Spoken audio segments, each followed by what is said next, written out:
मराठवाड्यात अवकाळी पाऊस आणि गारपिटीनं रब्बी पिकांचं मोठं नुकसान झालेलं आहे। धाराशिव, लातूर, बीड, नांदेड आणि परभणीसह या संपूर्ण जिल्ह्याला अवकाळी पावसानं झोडपून काढले। जिल्ह्यात सुमारे 19,000 हेक्टरवरील पिकांना फटका बसल्याचा प्राथमिक अंदाज आहे। 15,516 हेक्टर क्षेत्र बाधित असून 808 हेक्टर बागायत क्षेत्राचाही समावेश आहे। 23,000हून अधिक शेतकरी प्रभावित झाले असून 136 गावांमध्ये नुकसान झालेलं आहे। वीज पडून दोघांचा मृत्यू झालाय तर 4 जनावरे दगावलेली आहेत। प्रशासनानं तातडीनं पंचनाम्याचे आदेश दिलेत।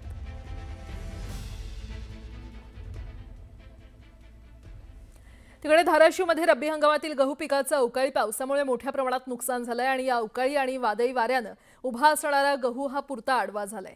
कळंब तालुक्यातील भाटशिरपुरा या परिसरात अवकाळी पावसानं गहू उत्पादक शेतकऱ्यांवर मोठं संकट आलंय। हातातोंडाशी आलेलं पीक मातीमोल झाल्यामुळे शेतकरी चिंतेत आहे।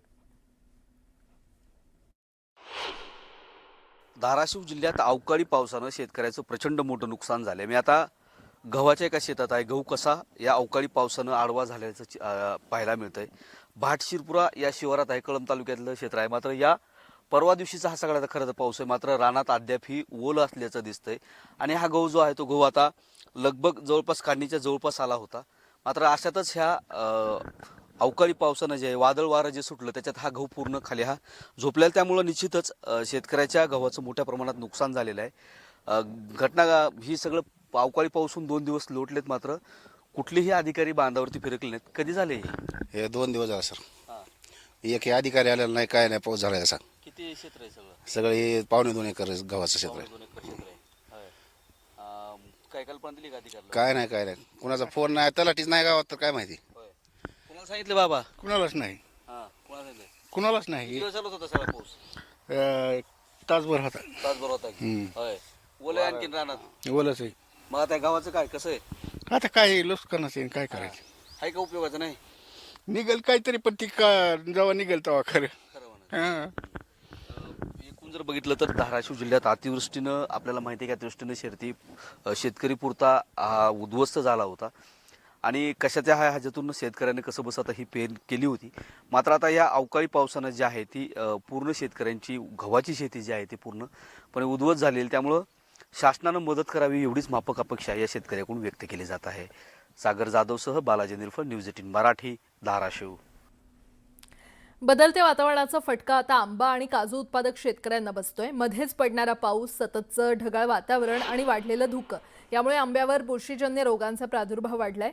मोहर काळा पडत असून झालेल्या फळधारणेचीही मोठ्या प्रमाणात गळणी होते। तर सध्याचं हवामान कीटकांसाठी पोषक ठरत असल्यानं थ्रिप्स आणि तुडतुडा या रोगांचाही प्रादुर्भाव वाढलाय। रोग आटोक्यात आणण्यासाठी वारंवार फवारणी करावी लागत असून खर्च वाढल्यानं आंबा उत्पादक शेतकरी आर्थिक संकटात सापडलेत। दक्षिण सोलापूर तालुक्यातील द्राक्ष उत्पादक शेतकऱ्यांना अवकाळी पावसाचा फटका बसलाय। निंबर्गी गावात 2,000 एकरवरील द्राक्ष बागांची पडझड झालेली आहे, तर द्राक्ष बाग उद्ध्वस्त झाल्यामुळे शेतकरी अडचणीत सापडलाय। 2 दिवसापूर्वी वादळी वाऱ्यासह अवकाळी पावसाने मोठ्या प्रमाणावर सोलापूर जिल्ह्यातील दक्षिण सोलापूर आणि अक्कलकोट तालुक्यात धुमाकूळ घातला होता आणि त्याची प्रचिती बघायला गेलं तर अशा पद्धतीने दक्षिण सोलापूर तालुक्यातील आपण सध्या निंबर्गी या गावात आहोत। या ठिकाणी पाहू शकतो की अक्षरशः द्राक्षाची बाग आहे ती कोसळून पडल्याचं चित्र आपल्याला पाहायला मिळत आहे, कारण हातातोंडाशी आलेलं द्राक्षाचं पीक शेतकऱ्यांच्या समोर उद्ध्वस्त होताना आपल्याला पाहायला मिळत आहे। त्यामुळे कुठेतरी सोलापूर जिल्ह्यातील अनेक भागात ज्वारी असेल किंवा द्राक्ष बाग असेल किंवा फळबाग असेल यांची अशीच परिस्थिती आपल्याला पाहायला मिळत आहे, कारण वर्षभर कुठेतरी आपण तळहाताच्या फोडाप्रमाणे ह्या बागा जपलेल्या असतात, मात्र अचानक आलेल्या अवकाळी पाऊस आणि वादळी वाऱ्यासह अशा आडव्या झाल्याचं चित्र आपल्याला पाहायला मिळतंय। दादा, काय सांगाल, कशी ही परिस्थिती आहे आणि कशामुळे ही अवस्था झाली? अचानक आलेल्या वादळी वाऱ्यामुळे, अवकाळी पावसामुळे एवढं नुकसान झालं की विचारू नका। शेतकऱ्याच्या हातातून घास गेलेला आहे। दरवर्षी कोणाकोणा तरी पैसे घेऊन असं म्हणजे व्याजाने पैसे काढून आपण हे करतो। शेतकऱ्याजवळ शिल्लक पैसे नसतात, बँकेकडून कर्ज घेतो। 3 वाजता वारा वादळच आलो साहेब, पावसात आलं, आम्ही काय हात लावून तर ती काय धरणार, दोघाला काही वीड होणार का? त्यामुळं एकदम पडल्यावर आता नाही इलाजाला राहू दे म्हणून सोडून टाकलेलं. किती एकर तुमची द्राक्ष बाग आहे आणि किती दिवसापासून किती वर्षापासून जतन करताय त्याची? आम्ही 20 वर्ष झालो साहेब झाडं लावून. बरं. 20 वर्षापासून आपल्या द्राक्ष आहेच. मग आता नुकसान झाले, काय मागणी, काय वाटतं? काय आता सरकार दिल्यावरच किंवा आपलं आपलं मागणी काय करायचं, सरकार काय देत ते हे करायचं. तळ हाताच्या फोडाप्रमाणे द्राक्ष बाग सांभाळली, मात्र एका पावसामुळे ती अक्षरशः उद्ध्वस्त झाल्याचं चित्र आपल्याला पाहायला मिळतंय.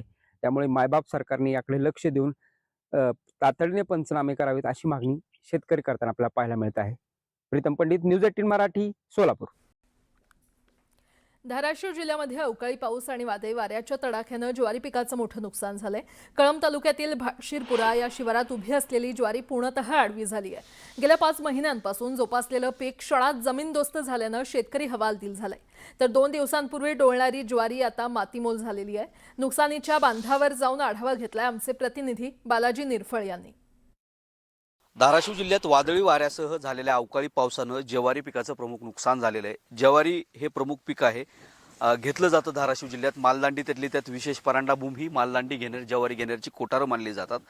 आणि ही ज्वारी आपण बघू शकतो. आता हे साधारणतः शेतकऱ्याचं एका ठिकाणी 1.25 एकर आणि पलीकडे 2 एकर असे 3 एकर क्षेत्र जवळपास आहे की 3 एकरची ज्वारी जी आहे ती पूर्णतः झोपलेली आहे. भाटशिरपुरा शिवार परिसरात जे आहे ते वादळी वाऱ्याचा तडाखा मोठ्या प्रमाणात बसलेला आहे. याच कळंब तालुक्यात अतिवृष्टी देखील मोठ्या प्रमाणात झाली होती आणि अतिवृष्टीचं नुकसान देखील शेतकऱ्यांना झालं होतं. त्याच्या मदतीच्या घोषणा अद्याप शासन दरबारी चालू आहेत, मात्र मदत शेतकऱ्यापर्यंत पोहोचलेली नाही. हे दुःख ताजं असतानाच आता ही ज्वारीचं सगळं नुकसान झालंय. कधी पेरली होती ज्वारी, काय दिवाळीमध्ये ज्वारी पेरली होती. एवढं कष्ट करून त्या ज्वारीमध्ये काही नाही. आता सगळं ते काही नाही, उपयोगच नाही, त्याला काहीच येत नाही, कणस लागत नाही, काही नाही. पूर्ण 3 एकर झोपलंय. 3 एकर असंच झालं. किती झालं साधारणतः खर्च तुझा? साधारणतः माझा 3 एकरला खर्च 50,000च्या जवळपास झाला होता. ज्वारीला भाव काय बाजारात सध्या? ज्वारीला भाव सध्या भाव 1800 रुपये 1500 रुपये भाव चालू आहे. आता हे सगळं पूर्ण नुकसान झालं. पूर्ण नुकसान आहे. हे कधी झाले? हे 2 दिवसाखाली.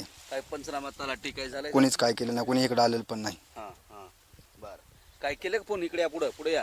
केलं का फोन? तलाठी बिलाटी आलेत का पंचनामा? नाही कोणी आलेलं नाही. तलाठी वगैरे कोणी आलेलं नाही. कशा झालं नुकसान? आणखी हरभऱ्याचं झालंय, काही ज्वारीचं झालंय, पावटा भिजलाय सगळा. एकूण जर बघितलं तर ही सगळी शेतकऱ्यांची नुकसान झालेली आहेत. पावटा असेल, हरभरा असेल किंवा फळपिकं असतील, केळी असेल, या सगळ्या प्रमुख पिकाचं जे आहे ते या अतिवृष्टीच्या ह्याच्यानं अवकाळी पावसाच्या तडाख्याने जे आहे ते सगळं नुकसान झालेलं आहे. त्यामुळे आता शेतकरी कुठेतरी मदतीच्या प्रतीक्षेत आहेत. पंचनामे करावं व पंचनामे करून शासनाकडे मदत मागावी अशी मागणी कुठेतरी शेतकरी करताना दिसत आहेत. सागर जाधवसह बालाजी निरफळ, न्यूज 18 मराठी, धाराशिव.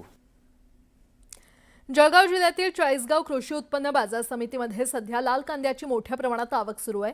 दररोज 300 पेक्षा जास्त कांद्याच्या वाहनांची नोंद होते. वाढत्या आवकेमुळे बाजार समिती परिसरासह मुख्य रस्त्यावर वाहनांच्या लांबच लांब रांगा लागल्यात. मात्र एवढ्या मोठ्या प्रमाणात कांदा दाखल होत असताना शेतकऱ्यांना समाधानकारक दर मिळत नाहीये. सध्या लाल कांद्याला सर्वात कमी 600 रुपये तर सर्वाधिक 1000 रुपये प्रति क्विंटल असा दर मिळतोय. उत्पादन खर्चाच्या तुलनेत हा दर अपुरा असल्याची भावना शेतकरी व्यक्त करतायत. त्यामुळे योग्य आणि स्थिर दर मिळावेत अशी मागणी शेतकऱ्यांकडून व्यक्त करण्यात येते.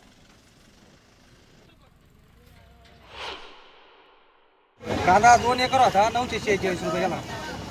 2 एकर 4 गाड्या भरल्या. 100 क्विंटल कांदा, एकरी 50 क्विंटल कांदा. एकरी उत्पादन खर्च हा 40,000 रुपये. आता हे 946 मध्ये 100 क्विंटल कांदे 2 एकराला 1 लाख रुपये. 2 एकराला खर्च झाला 80,000 रुपये. 20,000 काय राहत 2 एकरमध्ये? काय राहते शेतकऱ्याला? पुढची बातमी पाहूयात. कापूस आणि सोयाबीन नंतर आता तुरीच्या दरांनी देखील शेतकऱ्यांची चिंता वाढवलेली आहे. हंगामाच्या सुरुवातीला 9,200 रुपयांपर्यंत पोहोचलेली तूर सध्या 7,200 ते 7,500 रुपयांदरम्यान विकली जाते. प्रति क्विंटल सुमारे 1 ते 1,500 रुपयांचं नुकसान शेतकऱ्यांना सहन करावं लागतंय. शासनाचा हमीदर हा 8,000 रुपये असताना बाजारभाव त्यापेक्षा कमीच आहे. तर तूर 10,000 जाईल अशी अपेक्षा असताना दर घसरल्यानं शेतकरी पुन्हा आर्थिक संकटात सापडलाय. शेतकऱ्यांनी खरीप हंगामात लावलेली तूर यावेळेस मार्केटमध्ये आलेली आहे आणि तुरीचा जो भाव आहे तो 7,000 पासून 7,500 पर्यंत या ठिकाणी शेतकऱ्याला आहे.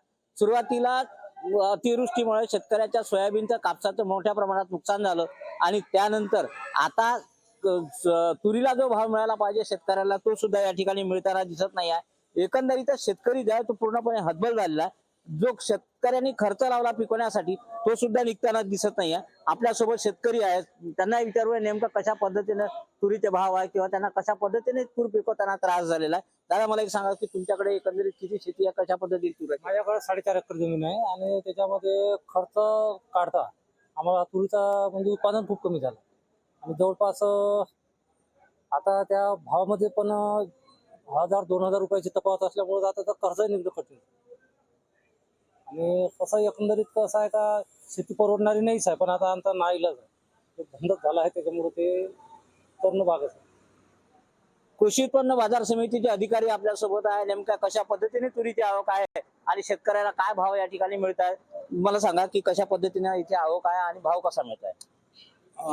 दरवर्षीच्या मानाप्रमाणे यावर्षी तुरीची आवक फार कमी आहे, कारण तुरीची नापिकी झालेली आहे. शासनाचा हमी भाव 8,000 रुपये आहे, पण आता प्रायव्हेट मार्केटमध्ये खुल्या बाजारात तुरीची विक्री 7,000 पासून तर 7,500 रुपयापर्यंत होत आहे. आणि या संदर्भात काय नवीन काही सरकारचं आहे? नाही, सध्या सरकारचं काहीच धोरण नाही आहे. एकंदरीतच तुरीचा जो भाव आहे तो 7,000 पर्यंत आहे आणि जो शासनाचा जो म्हणजे सीसीआयचा जो भाव आहे तो 8,000 पर्यंत आहे. त्यामुळे जवळपास शेतकऱ्याचं जे नुकसान आहे ते प्रति क्विंटल 1,000 रुपयाच्या दरम्यान होत आहे. एकंदरीतच शेतकऱ्यांनी जो खर्च लावलेला आहे तुरीच्यासाठी तो सुद्धा या ठिकाणी निघणं कठीण झालेला आहे. भास्कर मेहरे, न्यूज 18 मराठी, यवतमाळ.